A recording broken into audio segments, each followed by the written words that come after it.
All right, we're going to brighten things up now and take things outside because it's week 8 of the high school football season, which I cannot believe. I can't That either. is wild to think about. So we got our sports team here, sports director Kory Kuffler and sports anchor Jenna. Thank you both so much for being here with us. Yeah, for sure. of course. Let's talk about one of the biggest games happening tonight. We got UT and Moline. Yeah, What you thinking? this is the fun one. So we were out at the Soul Bowl earlier today talking with Nick Welch and on Score on the Road at 11 o'clock, and he calls Moline this week the school down the road. Those that shall not be named from Harry Potter, he says. So they need a win. If they get a win tonight, they get a win next week, they're in the playoffs no matter what. So they just need one win.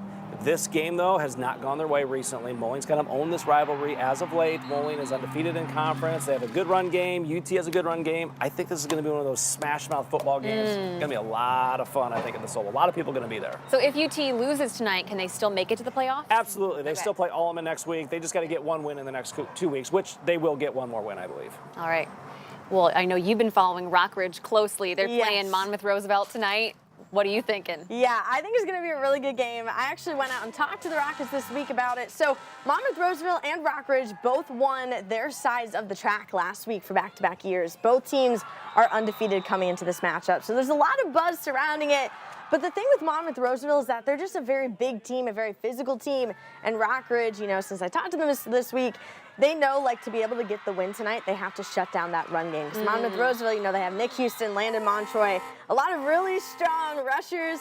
So that's sort of going to be, I think whoever finds the way to, you know, attack that way is the team that's going to come away with it tonight. So really, really fun game in the track for sure. Seriously. And then going over to the Iowa side, another really fun game. You got Cal Wheat taking on Easton Valley. But what's special about this, you could see a record being broken. And it could be broken on the very first play of the game, as long as, well, at least Easton Valley's first play of the Yeah. game. Callum Meserich has 32 yards away from becoming the all-time leading receiver in Iowa football history.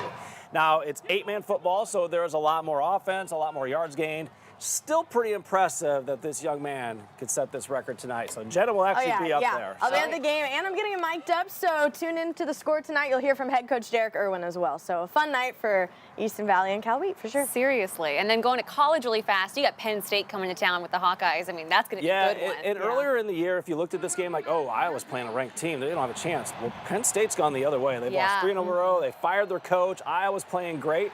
I like Iowa's chances tomorrow to beat Penn State at home. It should be a fun game. Jonah Curl will be up there and have complete coverage of that game. And I know you're watching Iowa State as well. What do they have going Sure, on? Iowa State is on a bye week this week, so that's okay. That they needed a bye after losing to Colorado, but that doesn't stop us from doing our Cy-Hawk Game Day show. Pat Anger did an interview with me this week. We'll talk about the Hawkeyes. Jake Brent, who used to work at WOI, is now with the Iowa State crew up there. We have an interview with him, so all kinds of stuff we're going to talk about in the Cy-Hawk Game Day show. What time on Saturday morning? That is at 10:30 Saturday morning, and that's just the tip of the iceberg. I mean, we've got Exactly. so many things going on. Illinois is off this week. But Yes. Yeah, but I was they going to talk needed about that. I mean, Yeah. they really need that. It's a much-needed bye week for Illinois, obviously after the loss to Ohio State. But Illinois, they feel like they're a little banged up right now. Obviously, they had a later bye week, so they think it's coming at the right time to be able to, you know, refresh, reset, figure out what hasn't really 100% been working, and just, you know, get back on the right track. Well, speaking of getting back on the right track, hockey season is back. The Storm play their season opener tomorrow night. So you got head coach coming in tonight. Yeah, Shane Toporowski. He's not bringing. Last year he did filet mignon for Yeah. us. I remember that. We've already done that, so Yep. that's okay. Burgers and hot dogs tonight. Classic. Kind of getting us ready at a tailgate here for the big game. They open against Peoria, the war on I-74. Should be a good time. So we'll talk to him about his team, what he expects in year 2 as the head coach of the Storm. Yeah, big expectations for them. They got a lot of veterans coming back this year, absolutely. but a lot of big roster changes as well that happened over the offseason. Right. So you guys have a lot to talk about. I better let you get going. So much. Thank you for having us. I know, out is this here. grill Yes, of heating up course. yet Nope, right now? nope. We already cleaned it off. It's all good to go. Oh, good to go for Yeah. tonight. Yep, The all Score good. starts tonight at 10:15 right here on Channel 8. You can catch these guys at all the high school football action from around our viewing area. But for right now, we have more to get to here on The Current.